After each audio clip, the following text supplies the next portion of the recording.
바른 교훈에 합당한 삶이라는 제목으로 우리가 말씀을 한번 생각해 보겠습니다.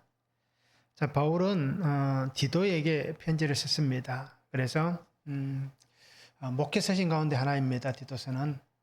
그러면서 그레데 섬에서 목회를 하고 있는 디도에게 편지를 쓰고 있습니다. 그러면서 오늘 2장에 보면 디도에게 바른 교훈에 합당한 것을 말하며 늙은 남자나 여자에게 절제와 경건을 가르치라라고 얘기합니다. 그리고 젊은 여자는 남편과 자녀를 사랑하도록 하게 하고 젊은 남자는 신중하도록 교훈하라라고 말씀합니다.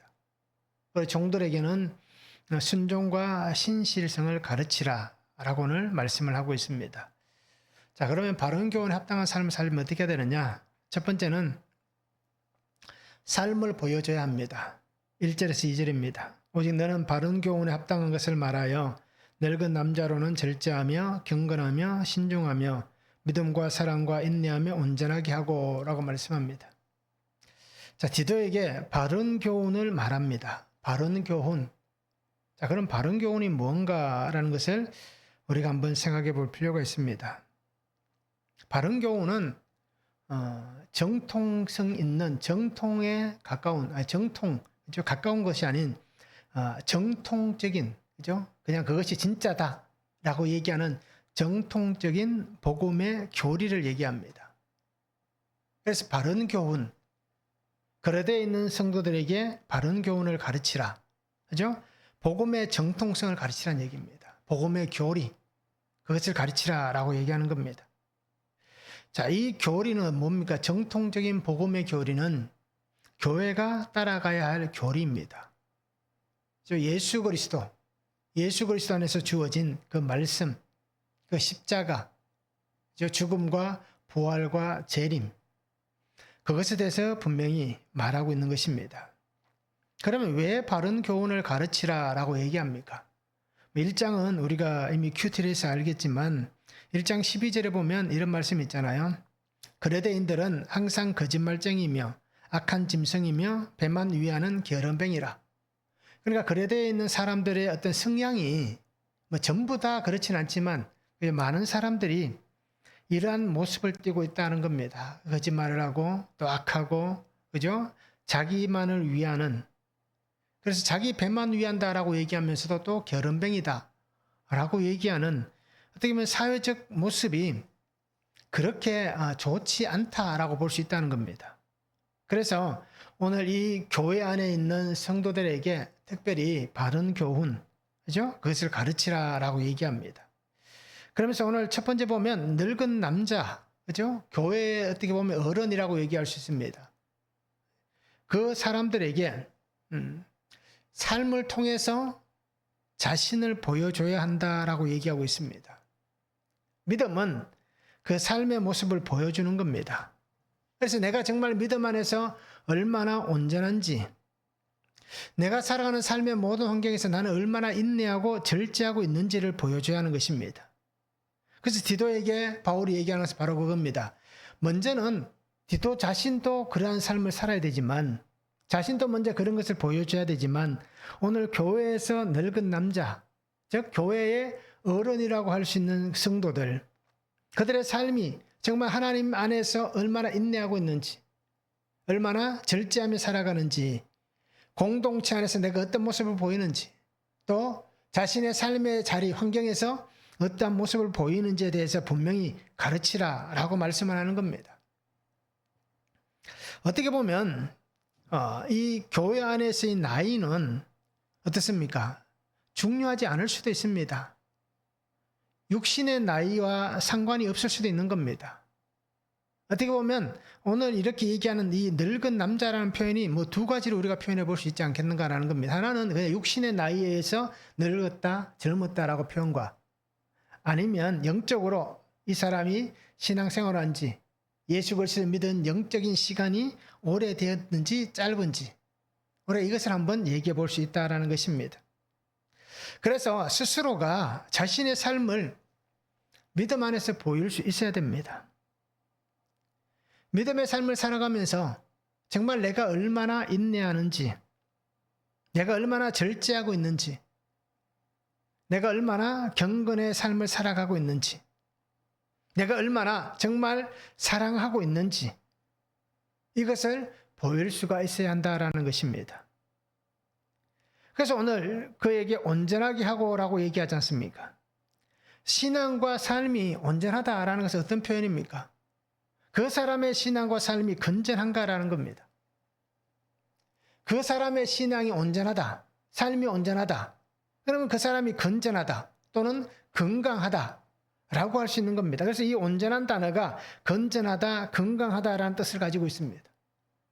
그래서 우리가 성도로서 살아가면서 우리의 삶을 보여주는 것은 어떻습니까? 합당한 그 은혜 안에 우리의 삶을 보여주는 것은 내가 얼마나 믿음 안에서 건전하고 건강한가, 내가 육신의 삶에서 얼마나 삶이 건전하고 건강한가, 이것을 보일 수가 있어야 한다는 겁니다. 자, 우리가 교회 안에서 때로는 어떻습니까? 연륜으로 인해서 사람들이 어떻게 행동할 때가 있습니까? 자기가 살아온 삶의 연륜, 그것을 가지고 이제 말씀이 아닌 자신의 삶의 연륜을 가지고 사람들에게 말하기도 하고 또는 누군가를 가르치기도 하고 또는 누군가에게 어떤 조언을 하기도 합니다. 자신의 삶의 연륜. 그죠? 당연히 성경에도 그렇게 얘기하잖아요. 그죠? 어르신들에게 가서 우리가 배울 것이 참 많습니다. 지혜를 배울 게 참 많습니다.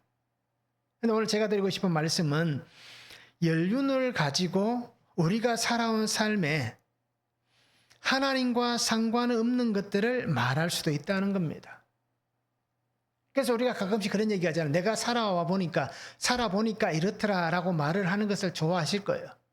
그런데 그 시간이 내가 살아온 시간에 대해서 말을 하면서 정말 하나님의 말씀 안에서 하나님이 나와 함께 하셨던 그 시간 안에서 내가 경험하고 내가 하나님 주신 은혜를 누렸던 그 삶 속에서 하나님의 말씀을 가지고 내가 이렇게 살아보니 라고 말하고 있는지, 아니면 그죠? 내가 삶에서 경험한 어떤 지식이나 세상적인 방법이나 어떤 사람들의 환경 속에서 일어나는 수많은 것들을 가지고 내가 그것을 말하고 있는지, 우리 스스로가 자신이 돌아볼 수 있는 시간이 되면 좋겠습니다.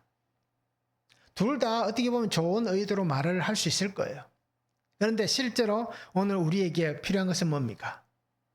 합당한 삶, 바른 교훈에 합당한 삶은 하나님 안에서 살아온 삶을 경험하고 받은 은혜들, 그리고 하나님 내게 주신 그 말씀들, 그런 것들을 가지고 우리가 하나님 안에서 우리가 조언하고 가르치고 또 온전하게 하는 그런 삶을 우리가 분명히 살아가야 할 것입니다. 그래서 오늘 우리가 분명히 기억하시기 바랍니다. 우리의 삶을 보여줘야 됩니다. 내가 예수 믿고 어떻게 살아가고 있는지, 내가 예수 믿고 어떻게 변화되었는지, 그리고 예수 믿고 내가 지금 살아가는 이 삶의 모양이 어떤지를 우리가 분명히 보여줄 수 있는 그런 성도들이 되면 좋겠습니다. 그래서 그렇게 사는 삶은 어떤 삶입니까? 겸손한 삶입니다. 왜요? 우리는 주의 은혜를 경험하고 주의 은혜를 받으면 겸손할 수밖에 없는 거예요. 하나님 앞에서, 우리가 사람들 앞에서 자신을 어떻게 보면 교만하게 드러낼 수가 없는 겁니다. 왜? 주의 은혜를 받았잖아요. 은혜 아니면 살 수 없다는 찬양의 가사같이 은혜 받은 사람은 변은 익으면 고개를 숙일 수밖에 없는 겁니다. 겸손할 수밖에 없는 겁니다. 그리고 오늘 우리 성도님들이 복음의 진리 안에서 바른 삶과 신앙의 삶을 보일 수 있는, 보이는 그런 삶을 우리가 함께 살았으면 좋겠습니다. 한번 적용해 보시기 바랍니다. 내가 보여주고 말하는 것은 삶의 경험이나 지혜입니까? 아니면 하나님 말씀 안에서의 겸손함입니까? 어떻습니까? 그냥 내가 살아온 삶의 모습들이, 내가 산 경험, 지혜, 그냥 누구든지 말할 수 있는 세상적인 것들, 그것을 얘기하는지, 아니면 하나님의 말씀 안에서 정말 겸손한 삶의 모습을 보여주고 있는지 우리가 한번 적용해 보시면 좋겠습니다.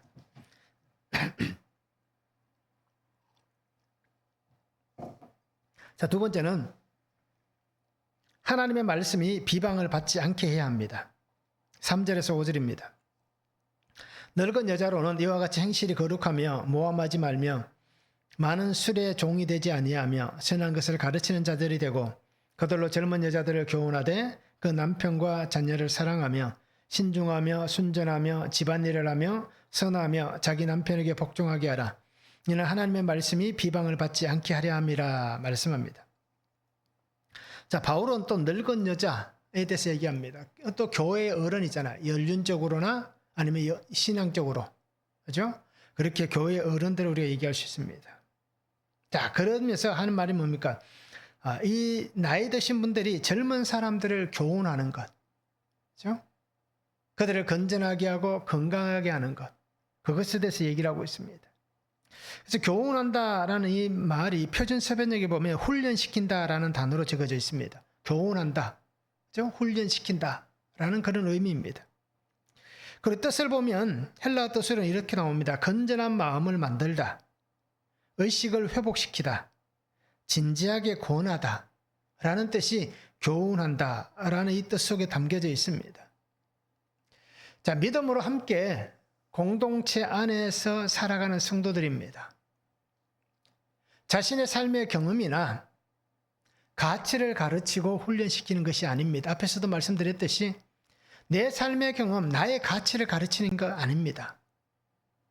하나님의 말씀을 가르치고 복음의 진리를 가르치고 예수 그리스도의 십자가 구속의 사랑과 은혜, 그 은혜와 사랑 안에서 회복된 삶의 그 은혜를 나누는 겁니다. 그러면서 내가 이렇게 주의 은혜 안에서 회복되었듯이, 그죠? 당신도 이렇게 회복되기를 원합니다.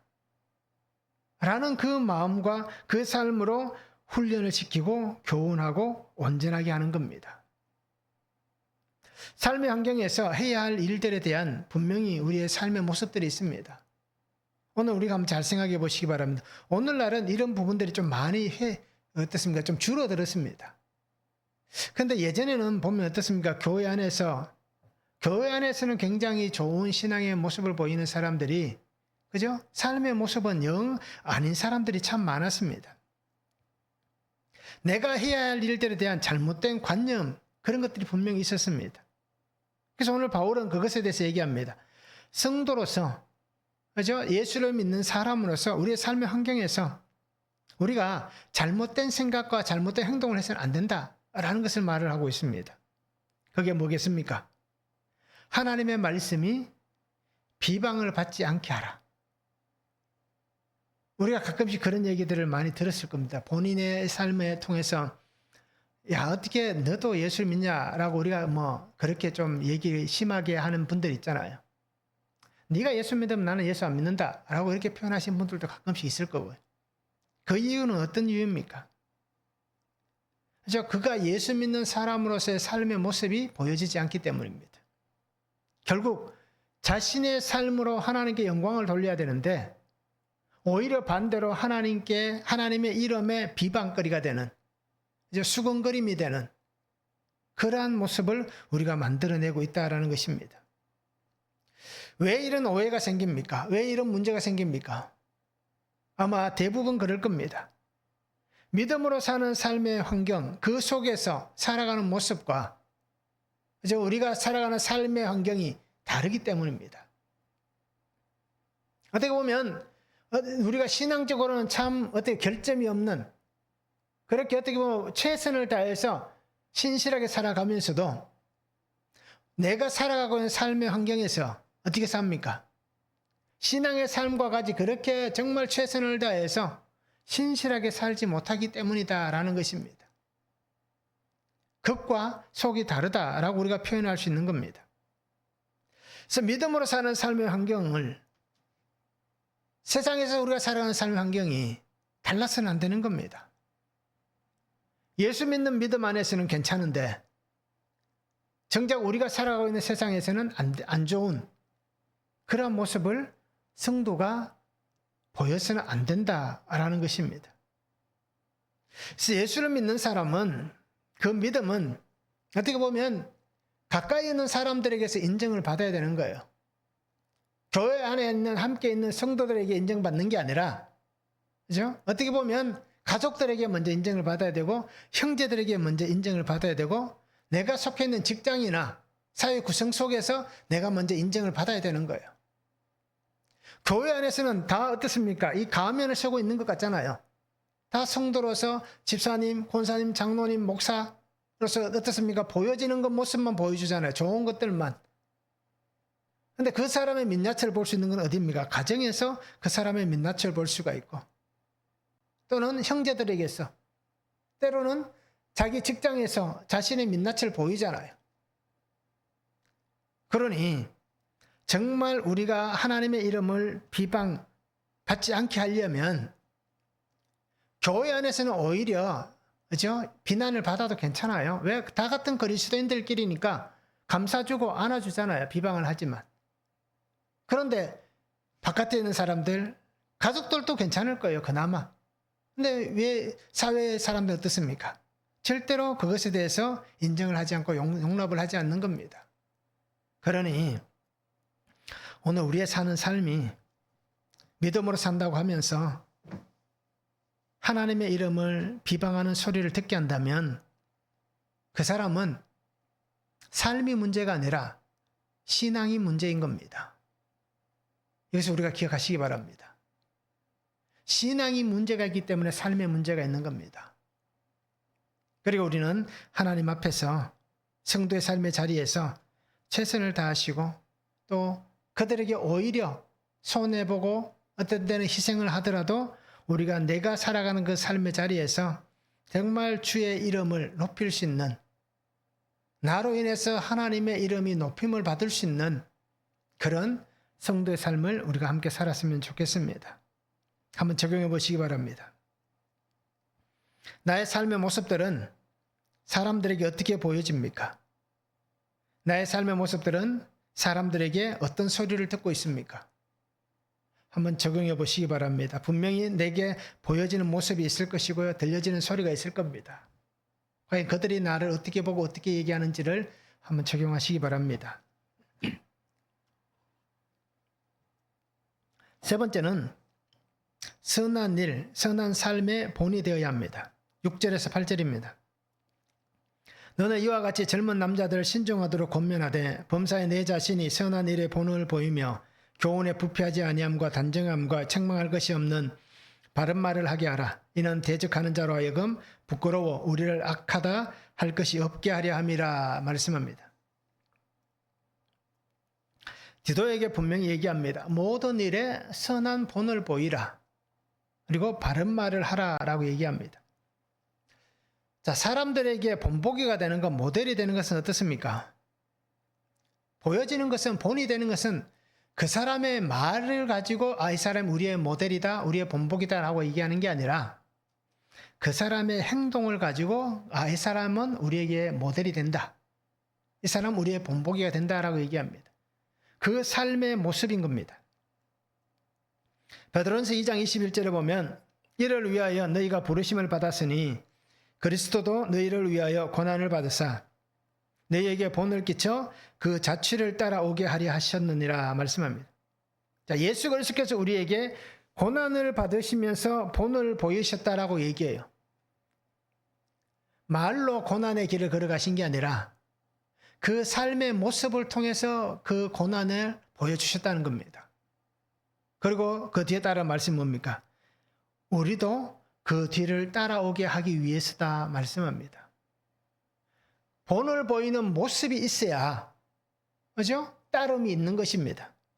요한복음 13장 15절에도 말씀합니다. 내가 너희에게 행한 것 같이 너희도 행하게 하려 하여 본을 보였노라.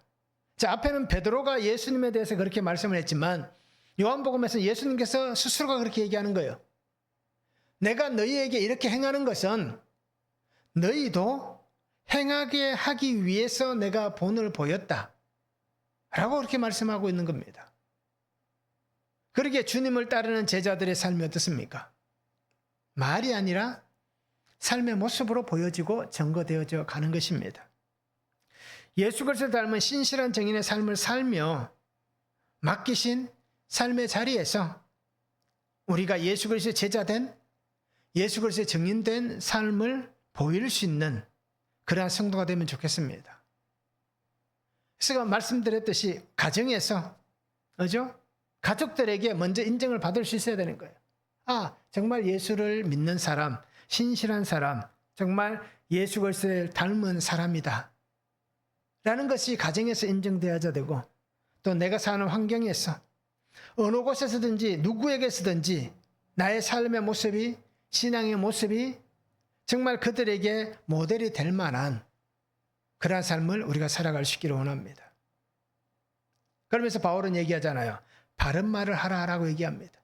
행동이 바르면 말도 발라지는 겁니다.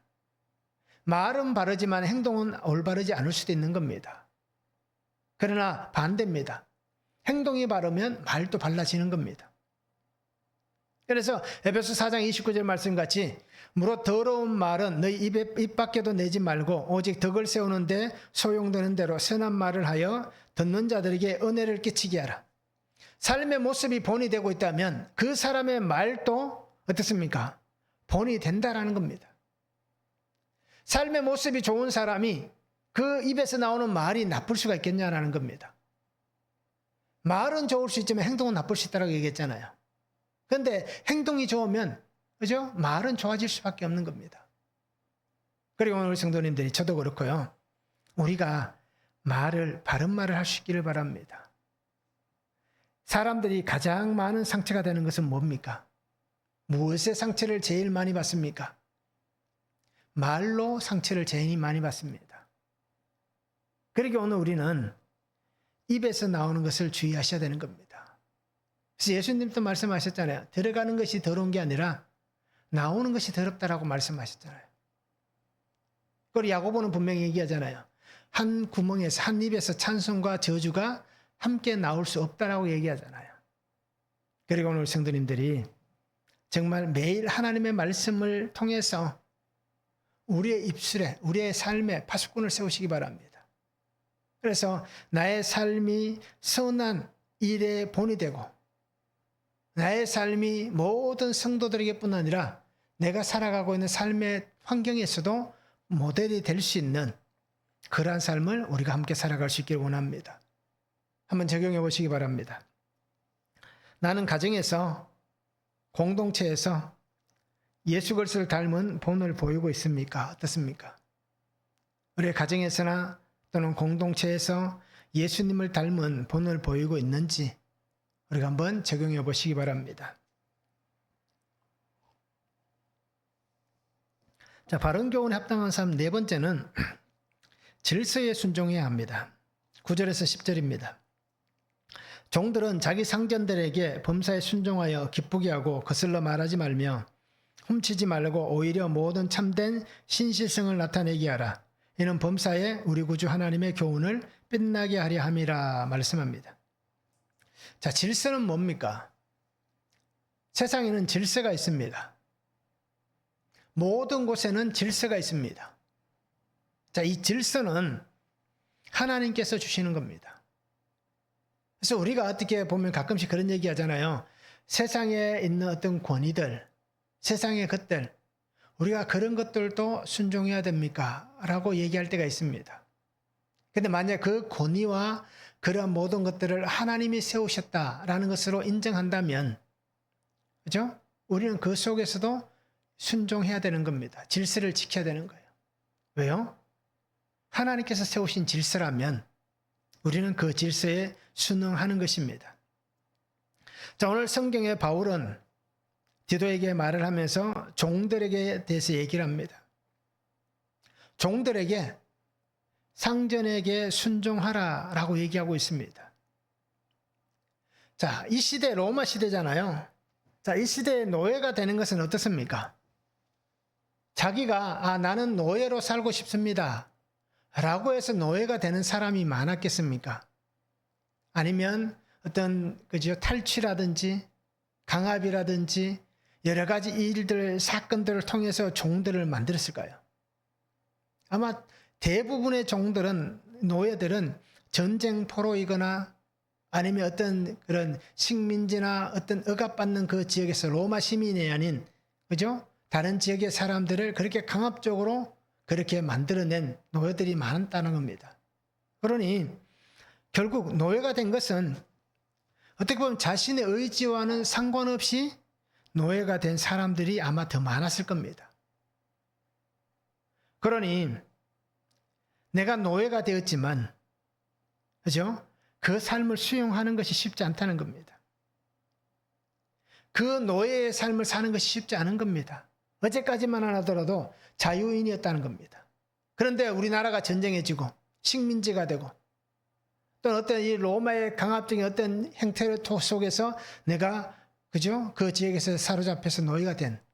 그러니까 내 의지와 상관없이 그렇게 되는 겁니다. 그러니 그 삶을 쉽게 인정할 수도 없고 그리고 그 삶을 이해하기도 힘든 그런 삶이 되는 거예요. 내가 왜 노예로 살아야 되는가 하는 겁니다. 그래서 우리가 알 때 오네시모도 그렇듯이 그죠? 그래서 노예들이 주인의 돈을 훔쳐서 달아나기도 하고 그냥 그저 도망가기도 하고 그 노예 낙인 찍힌 것을 지우고 살아가는 사람들도 있었다라는 겁니다. 그들은 어떻습니까? 사회적으로 굉장히 무시와 억압을 당했습니다. 노예가 되면 생명이 없잖아요. 그죠? 그냥 소모품에 불과한 거예요. 결국 그 생명은 주인에게 있는 겁니다. 그러니 그 억압과 무시 속에 살아가는 그런 사람이 주인을 잘 섬긴다? 쉽지 않은 일입니다. 나를 해하는 사람을 내가 정말 신실하게 순종하며 잘 섬긴다? 쉽지 않은 것입니다. 오늘 성경에 나와 있듯이 그저 종으로 살면서 주인을 기쁘게 해야 된다. 종으로 살면서 주인을 기쁘게 하고 그저 주인에게 감사하고 신실한 삶이 되라고 하는데 쉽지 않습니다. 그럼에도 왜 바울이 이렇게 얘기하겠습니까? 특별히 이 교회 안에 있는 그죠? 종들도 있는 거예요. 또 더 나아가면 성도인 내가 그리스도의 종인 겁니다. 그러니 결국 우리는 사회적으로 노예이든 신앙 안에서 노예이든 우리는 다 하나님의 종인 겁니다. 그리고 오늘 우리가 믿음의 삶을 사는 우리가 정말 종으로서의 위치에 있는 그래서 내가 있는 이 자리에서 하나님이 세우신 이 질서에 순종하며 살아가는 그러한 삶이 되어야 하는 것입니다. 우리는 노예란 종이란 사실을 잊어버릴 때가 참 많습니다. 어떻게 보면 우리는 예수 그리스도의 종입니다. 그런데 우리는 그걸 잊어버리는 겁니다. 왜 잊어버리느냐? 성경에 주님께서 이제는 내가 너를 친구라고 하겠다. 하나님 우리를 내가 너를 아들이라 딸이라 하겠다. 라는 그 말씀들을 통해서 때로 우리는 그것을 잊어버리는 거예요. 그런데 우리는 어떻습니까? 하나님 안에서 우리는 종된 자들입니다. 노예인 거예요. 왜 그러냐? 예수 그리스도의 구속의 보혈의 은혜로 우리가 속함을 받았기 때문에 우리는 예수 그리스도의 핏값으로 삼바되었기 때문에 우리는 하나님의 노예이고 하나님의 종인 거예요. 그리고 오늘 성도님들이 믿음의 삶을 살아가면서 우리의 삶 속에서 하나님이 세우신 그 질서, 권위에 순종할 수 있기를 원하고 또 삶의 자리에서 질서에 순종할 수 있기를 원하고 가정에서 질서에 순종할 수 있기를 원합니다. 그 질서의 순종함을 통하여서 하나님의 교훈을 빛나게 할 것이다 라고 얘기하고 있습니다. 결국 우리는 하나님 세우신 질서 안에 살아갑니다. 나의 마음과 맞을 수도 있고 나의 마음과 맞지 않을 수도 있습니다. 그러나 내 마음에 맞고 안 맞고가 중요한 게 아니라 하나님이 세우신 질서라고 인정하신다면 우리가 모든 것을 허락하시고 세워가시는 하나님의 질서에 순종하는 그 삶을 사는 것이 성도의 삶이다 라는 것을 오늘 우리 성도님들이 잊지 않았으면 좋겠습니다. 그래서 가정의 질서에 순종할 수 있기를 원하고요. 삶의 자리에 있는 질서에 순종할 수 있기를 원하고요. 또 교회 공동체 안에서의 질서에 순종할 수 있기를 원합니다. 그래서 믿음으로 세우신 하나님의 뜻을 오늘 내가 바르게 빛낼 수 있는 그런 성도가 되면 참 좋겠습니다. 한번 적용해 보시기 바랍니다. 복음을 위하여라고 하면서 내가 깨트리고 있는 질서, 나는 예수 믿기 때문에 라고 얘기하는 것과 똑같습니다. 복음을 위한다. 내가 교회를 다니고 예수 믿기 때문에 라고 말하면서 깨트리는 질서, 그 일들은 무엇이 있는지 우리가 한번 적용해 보시기 바랍니다. 성도의 삶은 모델입니다. 본보기입니다. 예수님이 하셨던 말씀이 있잖아요. 산 위에 있는 동네는 가려지지 않는다라고 말씀하셨잖아요. 그럼 우리는 모델이 되는 삶입니다. 그러기에 내가 하는 말이나 행동, 그죠? 믿음, 모든 것들이 보여지는 겁니다. 보여줘야 되는 겁니다. 그리고 오늘 우리가 예수를 믿는 믿음 안에서 정말 믿음에 합당한 삶을 살아갈 수 있기를 원하고, 그리고 정말 하나님이 기뻐하시는 그 일, 주님 가신 그 길을 우리가 믿음 안에서 함께 그 길을 걸어가면서 바울이 얘기같이 내가 그리스도를 본받은 것 같이 당신은 나를 본받는 자가 되십시오 라고 말하는 이 삶을 우리가 말할 수 있는 그러한 성도의 삶이 되면 참 좋겠습니다. 그래서 오늘도 믿음 안에서 믿음에 합당한 삶을 살아가는 복된 성도가 될 수 있기를 주님의 이름으로 축원합니다.